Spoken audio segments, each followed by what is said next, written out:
This game is very, very important. This individual game is going to put one of the teams significantly ahead and in a good spot to win the entire tournament. So this one breaks down much like most tempo matchups do. It's going to be a battle for the board early on, a battle for who can get the most aggression and who can keep that aggression throughout the game. Rogue has the edge of having Backstab plus SI7 Agent in combination with Shadow Steps in the early game as cheap removal to try and get ahead that way, whereas the Zoo Warlock just naturally has stronger early game with Flame Imp, with Malchezaar's Imp. It's more resilient. If one of them can get Keleseth, however, then all of that analysis goes out of the window and suddenly one of these teams will be massively ahead because of those stat buffs. The Zoo Warlock also has significantly greater late game if it can get to the Blood Reaver Gul'dan turn. If the Zoo can drop down Gul'dan, get some Doom Guards back, Despicable Dreadlord, any of these big threats, then the Rogue will struggle to keep up. The problem is, it's very, very tricky for the Zoo to actually get there. We've not seen Gul'dan played much at all from Zoo in this tournament as Zixo pulls Prince Keleseth. Okay, it's kind of a good start, but also kind of a bad start because there is the patches. He's got the Keleseth, that's phenomenal. Means that every minion that he draws from now on will be buffed +1/+1 after Keleseth comes down.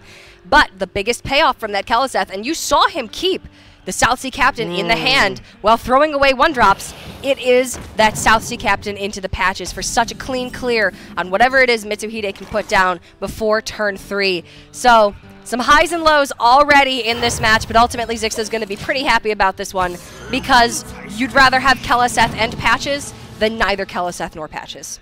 The tension in the water cube tonight is... It's palpable. Yeah, exactly. It's quite astonishing.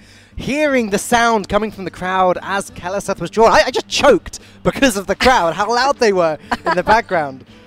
This is almost 3 full weeks of playing Hearthstone day after day after day. This whole huge tournament taking place in such a short space of time.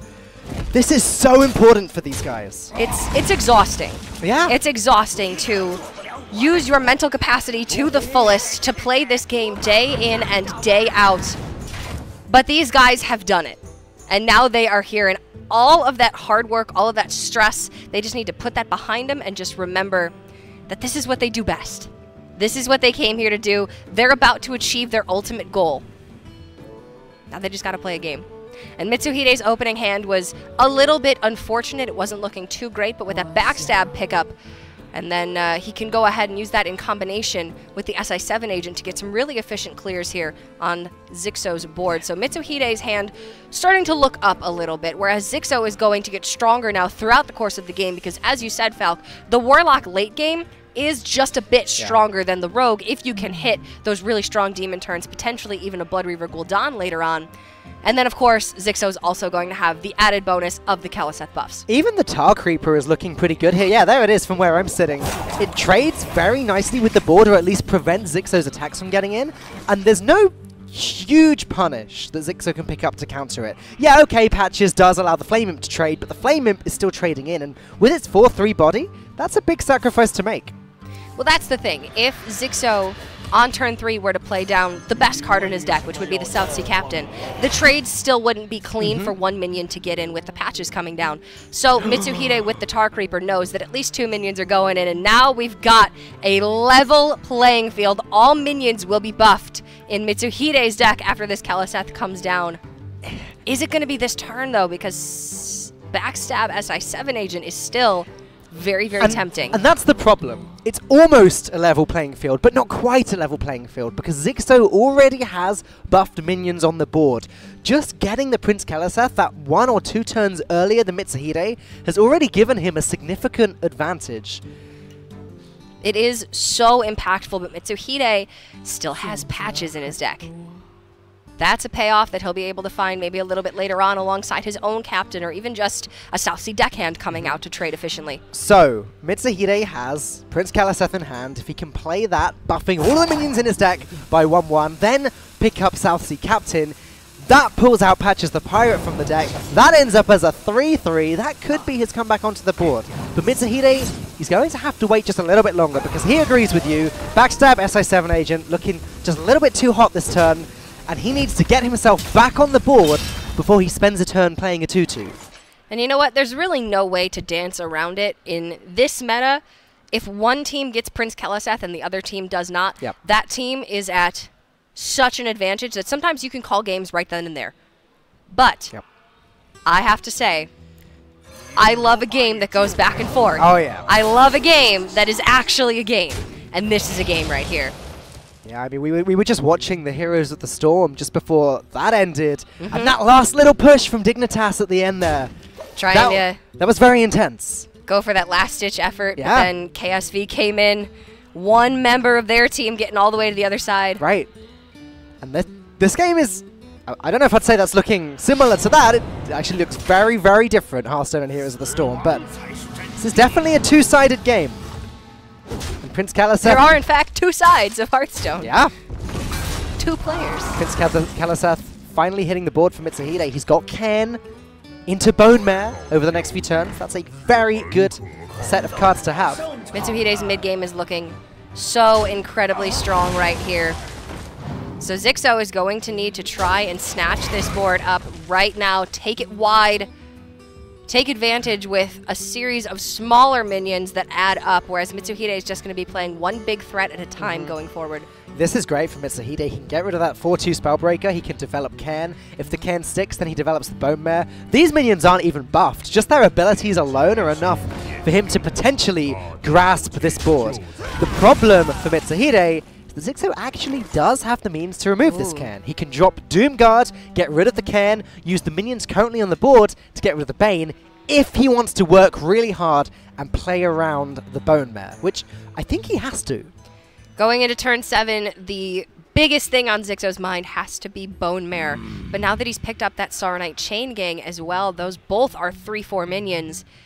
He should also be thinking, well, I've got 9 damage in hand. Maybe I can just start to go face. Put up Saronite, use it as a wall. Okora. I mean, Zixo is playing an aggressive deck as well, and the longer he goes on, he knows that Mitsuhide is going to find Vile Spine Slayer. Mitsuhide is going to find those Bone Mares if he doesn't already have them. And Zixo doesn't want to give him that time. Well, that definitely benefits Mitsuhide in the meantime as he has the Bone Mare in hand. That's being slammed straight down, buffing up that Cairn, giving it the all-important taunt.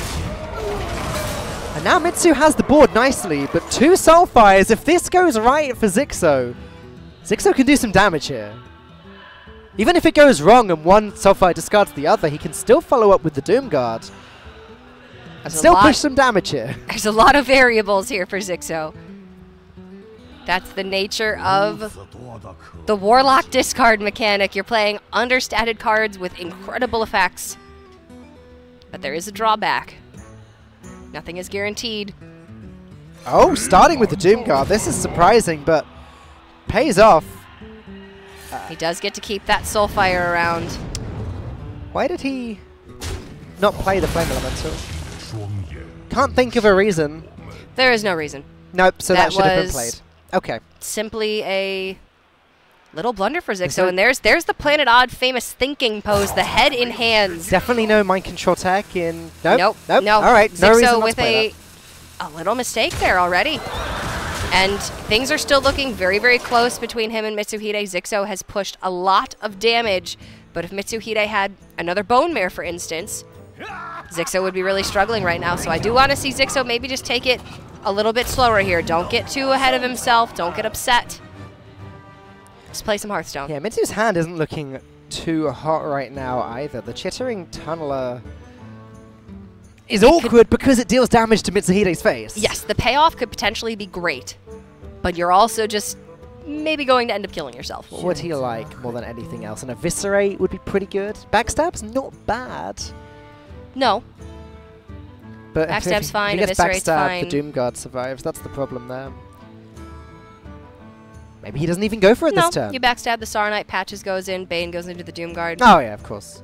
And if you hit backstab off Chittering Tunneler, you don't take damage. Yeah, well that's a huge benefit. Getting 0 mana cards. Yeah, normally you see the Tunneler in Warlock, of course, hitting the powerful Warlock board clears. Gonna go with the counter Smork. Okay, wow. Mitsuhide is saying, Zixo, if you have 3 damage, you win. Wow. If you don't, I win. That's so risky. What is Zixo going to pick up? That's 1 damage. That's no damage. Zixo doesn't have it. And now he needs to play cleanup. So this Doomguard's going into the 6/6 Dragon. Yep. The captain is into the Bane, but then... Or even... Wait, the captain actually has to go into the Swashbuckler. But there's no way that Zixo's going to come back onto this board now. The Cobalt Scalebane absolutely needs to die. Mitsuhide just as lethal present if Zixo doesn't play the trade game. But if Zixo plays the trade game, Zixo loses. Yeah, Mitsuhide has the 7 attack Leroy Jenkins in hand as well. He's getting very, very close. And as you said, it just doesn't look like Zixo gets back onto the board. It's another game which is going to be over before turn 10. And therefore, Blood Reaver Gul'dan isn't even worth thinking about. It's been irrelevant in most Zoo games, but Mitsuhide navigated that previous turn so well, putting enough pressure on the board to represent a counter-lethal. If Zixo couldn't find 3 damage, Mitsuhide had seen Doomguard and he'd seen both Soulfires. So that was a calculated risk that he took there. Lethal. It's gonna pay off. Mitsuhide takes game number 1, setting up Team Celestial with already a massive lead. Zixo has had some huge highs in this tournament and also some pretty major lows. His Taunt Warrior play has been fantastic. He took a risk, he brought the Zoo, but Mitsuhide comes out on top, and with a cheeky wink to the camera there, he is ready to face either Hoi or surrender in game number 2 of this vital tournament-ending series. I was going to say, I'm looking at his face, he looks very stone-faced. I know I've seen Mitsuhide smile, but that wink, that says it all right there. Says it all. Mitsuhide. He is over the moon after game number 1. And now, Planet Odd needs to come into game number 2 with a counter for this Rogue. Now, yes, at some point they're going to need to be thinking about getting a win, 2 wins in a row with a single deck. But right now, get the Rogue out of the hot seat. Yes. It's just too threatening. They have a disadvantage here, and that is Taunt Warrior isn't really an option for Planet Odd anymore. The other guys, no doubt they can play Taunt Warrior, but can they play it as well as Zixo, who has been specializing in that deck for months? I don't know. We've not seen these guys perform as well with that deck this tournament, so I would consider that a disadvantage for Planet Odd moving forwards. It absolutely is, but now you've got Surrender coming up. Surrender, who will be playing in the World Championships this year, and who 3-0'd RNG earlier today. Surrender is a phenomenal player, though his win rate doesn't quite reflect that right now. Until today, it was much worse than this. It was. Until today, it was looking like he was having a really bad time. But he's going to take this Warrior out, try this on for size, and say, you know what, Zixo, that's okay. I've got this one. What is going on? Why didn't Zixo just queue this to begin with? I'm so confused, but I love it. It's such a risky first deck to queue when you're leaving up Druid. Right. I think that's the thing. So both of these teams, excuse me, went into game number 1 with Rogue and Warlock because they left up Druid for the opposing teams, and both of those decks heavily counter Druid. So you're leaving up the most powerful deck feasibly in the format, hoping that your opponent brings it and hoping that you're smart enough to counter in game number 1, but they both had that game plan. That's why you don't want to bring that Taunt Warrior up first. All right, Team Celestial versus Planet Odd. Mitsuhide versus Surrender. You're going to see the Taunt Warrior. Can Surrender get these early board clears that he needs? Can he get the Blood Razor, the Sleep with the Fishes? Can he just stem the tide of Mitsuhide's aggression? Let's find out. And though Rogue has been the most played deck in this tournament, I would have to say that the big winner has been this Taunt Warrior. It's not just Planet Odd that brought it to the tournament. We've seen it in quite a few lineups. Yeah. And overwhelmingly, it's been more potent than I ever thought it would be. I did not think that Warrior would be a real factor in this tournament. And if it was N'Zoth Warrior, right? Yes. Maybe the odd Pirate Warrior, but not Quest Warrior. That being said, I'm sure we're going to see that quest disappear any moment now, as we've seen Zixo throw away the quest against every rogue in this tournament. Oh, you don't seem certain. I'm not certain. Is he going to keep it? So here's the thing. Zixo Earlier today up against RNG, game number 1, brought out this Warrior, threw away the quest, ran out of steam. Oh. That seems to be a factor that we've seen happening time and time again. And the general consensus among a lot of the professional players seems to be throw the quest when you know you're up against a strict aggressive deck. Right. But this Rogue deck has a lot of late game. You're seeing some of it in the opening hand for Mitsuhide, that Lich King, the Cobalt Scalebanes, the Bone Mares. if Surrender runs out of gas and Mitsuhide, well, this morning, Zixo's opponent picked up Army of the Dead off of Lich King, for instance. Zixo had Brawl, but it wasn't enough. Yeah. There was still just too many resources for the Rogue.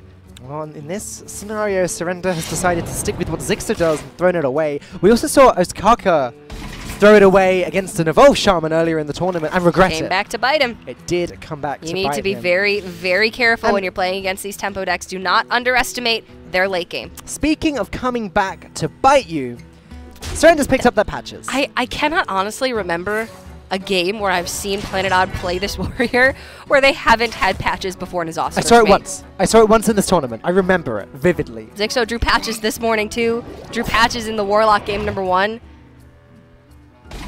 I don't know what's going on here. Well, that's the risk you take when you only run one pirate and patches. 50% of the time, you will draw the patches before you draw the N'Zoth's First Mate. And even less percentage of the time does it actually go off because you can get them both in the mulligan. You can get them both in your opening hand. These are problems that this deck faces, but obviously Planet Odd and Zixo believe that it's worth the risk. So, Planet Odd having thrown away the quest in the mulligan means that they're not planning to win this game off of Sulfurous. No. They're planning to win this game by removing everything that Celestial plays on the board, running them out of resources, and then if Surrender has even one Stonehill defender left, he could probably just win the game with that and the taunt minion that comes off of it. Yeah, right, exactly. So Mitsuhide needs to get very aggressive, but he needs to also ride that line and be very careful with his resources. Get too aggressive, then you set yourself up to get punished by Brawl, but don't put enough pressure out, and you're giving Surrender too much time to find that reactivity. There is a slight upside to drawing the patches, and that is it will activate Execute at some point, if Surrender needs it to. Can also be an activator for Sleep with the Fishes if you don't have a Whirlwind effect, a Blood Razor, for instance. And the same can be said for N'Zoth's First Mate later on. When he draws that, the Rusty Hook can also be an activator for Execute. So it's not all bad when you draw patches first in this deck. No, but it certainly could be better.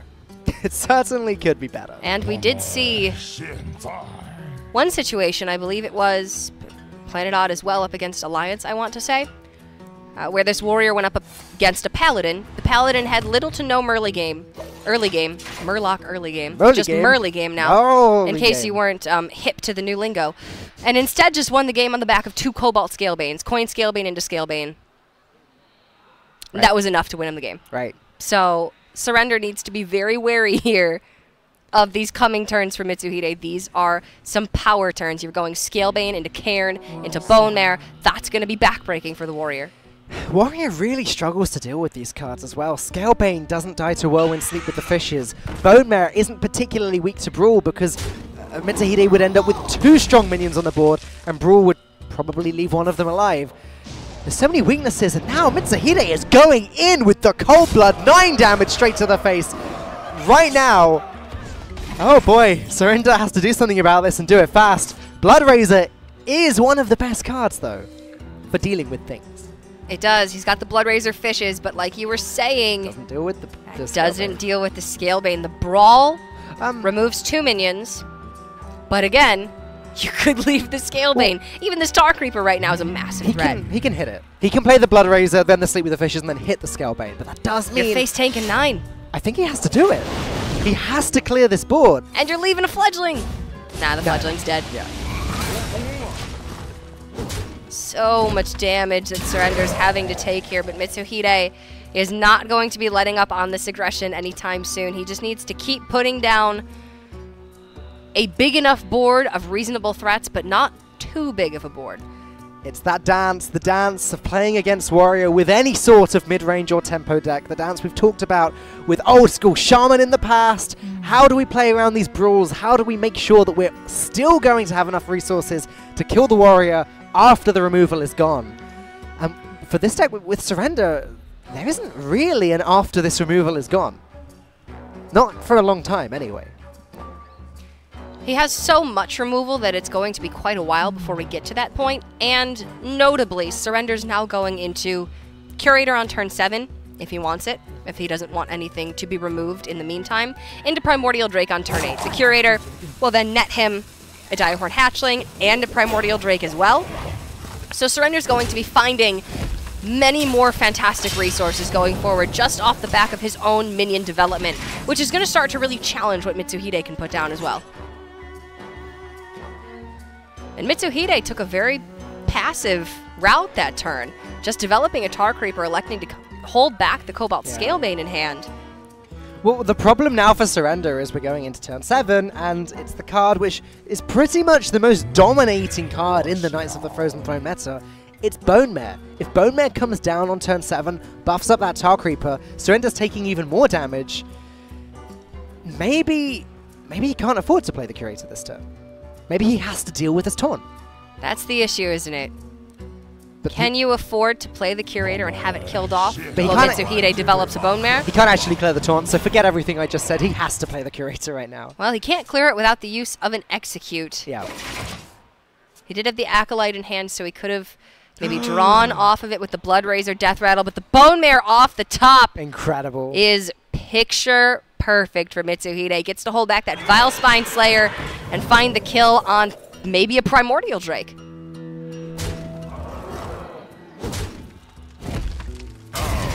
This is exactly the board that Mitsu needed. It's big enough to be threatening, but it's not too big to warrant a brawl. That's a really good draw from Surrender, though. He can now develop 2 taunts this turn if he wants to drop the Stonehill and the Hatchling. And that does defend against the damage currently on the board. It's a little bit risky because Mitsuhide could have removal, could have a little bit more burst damage, but I think that play is safe enough for this turn, if not a little bit passive. So that's one option. Surrender can just counter-develop. He's looking at removal. It doesn't look too good, so he is going to elect just go this way. A little bit of a graphical error there with the Discover effect. We should see the minion pop up in Surrender's hand soon enough. Hopefully, at least the result in a moment. But what is he looking for here? Maybe another Ali Armorsmith? Okay, Public Defender. Okay, great. Something cheap. 2 mana, puts a wall in the way, doesn't do much back, but yeah. Ali Armorsmith would have been great. Another Hatchling maybe is okay. Additional Drakes, they get a little bit expensive. Yeah. Well, this is good because are very, very flimsy in the face of Vile Spine Slayer. So Surrender needs to just represent multiple defensive points of his own. And playing the Execute meant that there's no huge threat on the board regardless, even if Mitsuhide does get through these taunts. Mitsuhide does have the Lich King, though. Maybe that's overextending, but if he did play right now, he's just seen an Execute. He knows it's unlikely that Surrender will be able to get rid of it, and a Lich King alone can just win this matchup. And any matchup. It absolutely can if you can pick up a Frostmourne. Army of the Dead is probably the best Death Knight card that you can get because this rogue deck only runs 5 or 6 spells, maybe. Army of the Dead can often just net you 4 or 5 minions, some that immediately have charge, some that immediately buff themselves. So does Mitsu want to go with this Lich King here? Does he want to maybe take it a little bit slower? I don't think we're going to be seeing this Vile Spine come out yet. Neither of these taunts are threatening enough to warrant that Assassinate effect.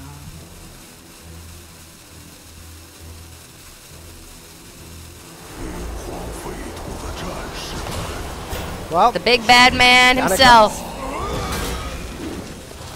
And it looks to me... Frostmourne. That's just 15 damage itself. Also, if you use it to clear off some minions, then Mitsuhide can develop his own. Once he chooses to trigger that Death Rattle from the Frostmourne, you can hero power over it at any time and get that summon effect. All right. For Surrender, Acolyte of Pain, Patches, Brawl. He just has to go for the best possible scenario to clear this board. He has to win this Brawl. If the Lich King wins the Brawl, it's game over. This is a horrible, horrible scenario for Surrender to be in, but this is what I was worried about. It's so difficult to remove everything that the rogue plays down if they ride this line so effectively between too much stuff on board and just enough stuff. All right, it's going to take a 50-50 instead. Hold back that Acolyte. The Patches wins the Brawl. He's still in charge. Patches is always in charge. And he's just single-handedly brought Surrender back into this game. There you go, Cora. That's why you draw patches in this deck. All right, Planet Odd will be feeling pretty friendly with patches after this. I will give you that one. That was a massive, massive brawl for Planet Odd there. They needed to win this one to be able to stay in this game because remember, they're not working towards that inevitability of the quest fulfillment. They will not have access to Sulfurous this game or the Die Insect hero power. So Mitsuhide still has a lot of development of his own, but now at least Surrender has a foothold back into the game. This is a tough turn for Mitsuhide. He could play the deckhand on the Bone Mare and just keep pummeling the face. He could also just Frostmourne and dome him. He could also just Frostmourne and dome him. So much damage over 3 turns with the Frostmourne. You've got a Vile Spine Slayer in hand for taunt removal. You've got the South Sea deckhand. There's a Leroy still in your deck. Okay, gonna take the deckhand route. Bone Mare get the damage right away. This is interesting. So yeah, because of the patches, if Surrender didn't armor up last turn and the Lich King won the brawl, then Mitsuhide just won that turn. Frostmourne plus deckhand plus patches would have been lethal with the Lich King. So now Surrender again is in an uncomfortable situation.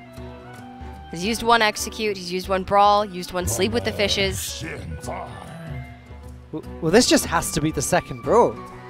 Ooh, let's not get ahead of ourselves here. No, it really doesn't. He's 1-1. Could potentially throw down that Dire Horn and Brawl. 25% to win really big there.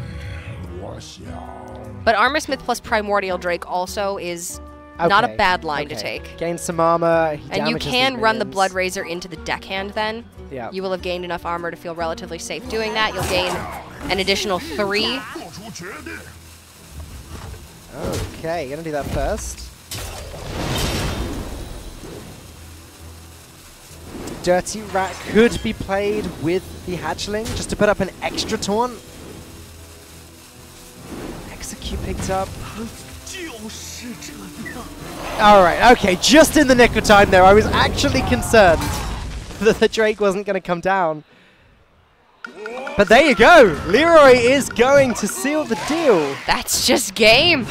Mitsuhide with the Leroy off the top finds game number 2. And Planet Odd has now lost up against this rogue 2 games in a row, and now they've lost with their ideal counter deck. What are they going to bring out now? What can they possibly beat this rogue with?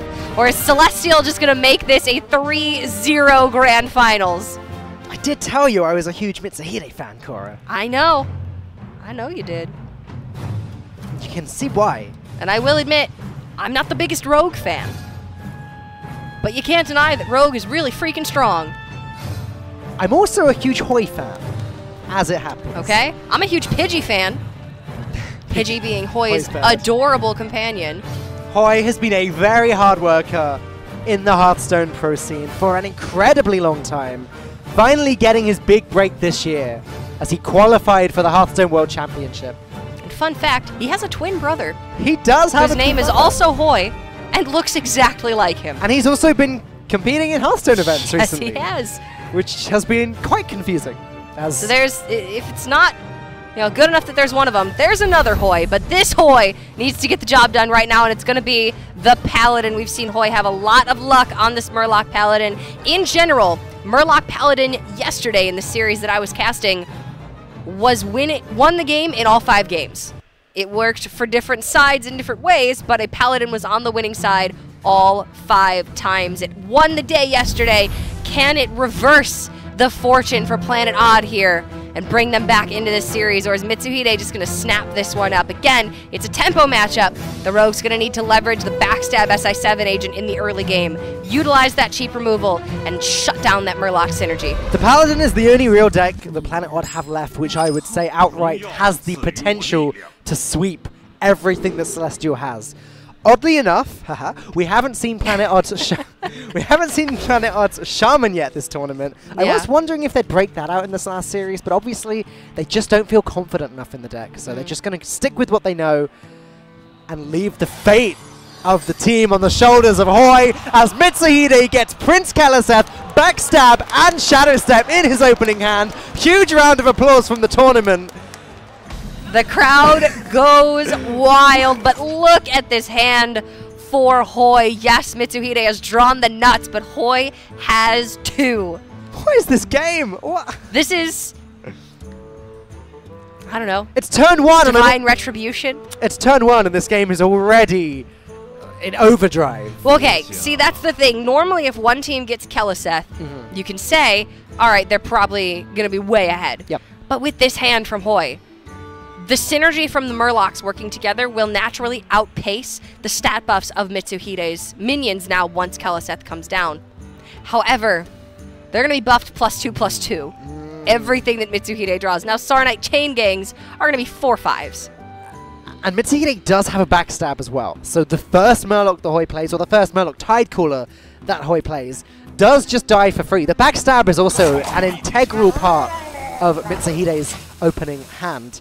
As the Tide Cooler comes down, and I think everyone watching right now knows exactly what Mitsuhide is going to do this turn. And the Tar Creeper picked up for turn 3. Mitsuhide could not have asked for more. And I'm watching Hoi right now. I'm watching Mitsuhide. Oh my gosh, the emotes back and forth. Another huge round of applause from the audience.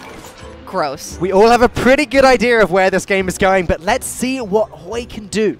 As Pavel would say, Falcone, disgusting. Yeah, Pavel would say that. Pavel would say it. I've heard him say that and many times. He'd be right. In the last few weeks. Because this is just a gross start for Mitsuhide. That backstab, if he hadn't had it, Hoi would be looking a lot better right now, but because Mitsuhide did, Hoi's first minion has been shut down. He's got the redevelopment, he's got the Rallying Blade for 3, but he needs to find the follow-up now, and everything that Mitsuhide draws is going to be +2/+2. Not the Cold Blood, though. Yeah, it's kind of a whiff.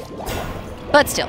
But the Tar Creeper is more than enough to just put a stop to everything Hoi has at the moment. Hydrologist is one of the better draws in Hoi's deck. He could even consider taking Repentance just to counter the +2/+2 buff that the next minion that Mitsuhide plays has. And there is one important factor of Hoi's Paladin deck that we haven't touched on quite yet, and that's a copy of Consecration. Normally, that would be incredibly potent against Rogue. Now, however, not so much. Maybe used in combination with a couple of minion trades on board for Hoi. He could find a board clear with the Consecration later on. But there is that note that if he picks it up at any point in time and just needs that as a clear, he's not going to be able to find it. That's true. Getaway Kodo, Repentance, an eye for an eye.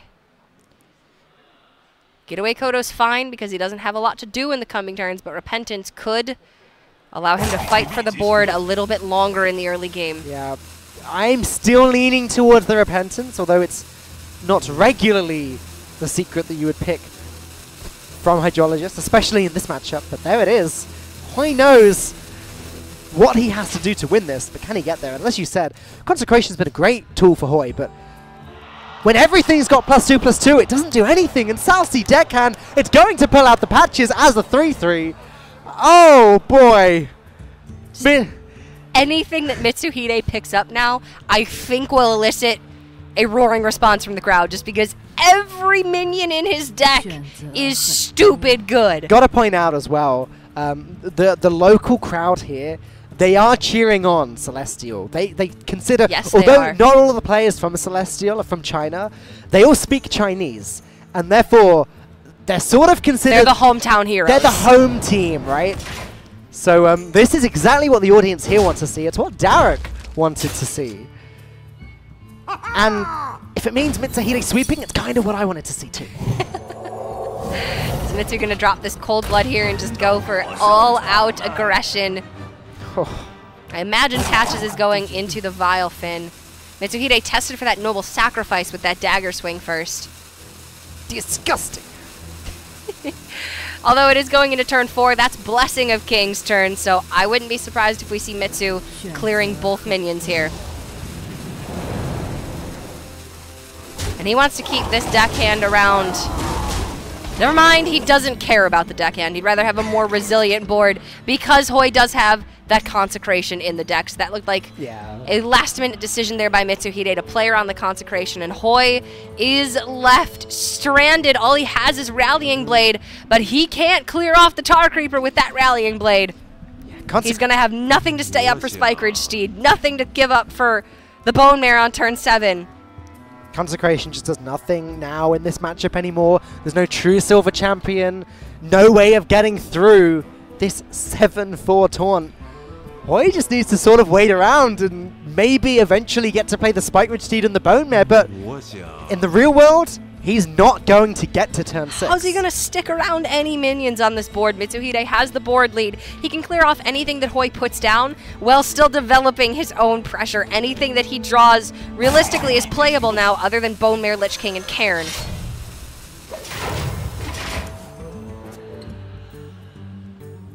Oh, well, okay. It's not important right now, but later on it could be. It's a bit of a whiff right now. Maybe we'll give Hoi a little bit of breathing room because Mitsuhide can only develop the Vile Spine Slayer this turn, and it's not buffed. This is good, though. It means Hoi can't deal with the Vile Spine Slayer. So for now, it just sits around, dealing 3 damage a turn. When Mitsuhide needs it, Shadow Steps it back, pops it back out again. Okay. That's actually not horrible, because Hoi now on turn 6 can go Chum Coin Steed.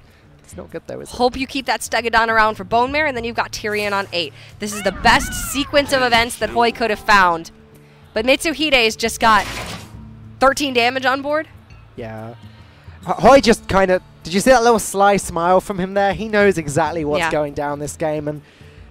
And sometimes in Hearthstone, the cards are just dealt that way. Okay, Hoi, I didn't have a chance here. 5, 8, 11, 12 on board. 13 max with a Shadow Step on patches. This is just... It's not over yet, but Falk, I think we may be crowning a champion. 3 champions, in fact. But Mitsuhide being the real power. Mitsuhide better be getting that trophy, because he made this one look easy. Hoi plays the Spike Ridge Steed next turn. It looks like just the obvious play, the one you described before with the Chum as well. Only play he's got. Mitsuhide can just bounce back the Vile Spine Slayer. Even better, hit it in first, then bounce it back. Deal with the Murloc with the Edwin, then Vile Spine the Stegodon. Yeah, so look at this. It's just lethal, isn't it? Vile Spine in, bounce it, patches. Or wait, it's going to be, Vile Spine in, bounce it, Edwin in. It's just lethal. Kill off that Stegodon. 9 damage. Mitsuhide. He's going to count it once. He's going to count it twice. He's going to count it 3 times. We've each counted it once. I think I've counted it twice. Okay. I think 3. Bounce. 4. Assassinate. 5, 8, 9. Yes. Yeah. The math checks out. And if he wants, he can draw some cards.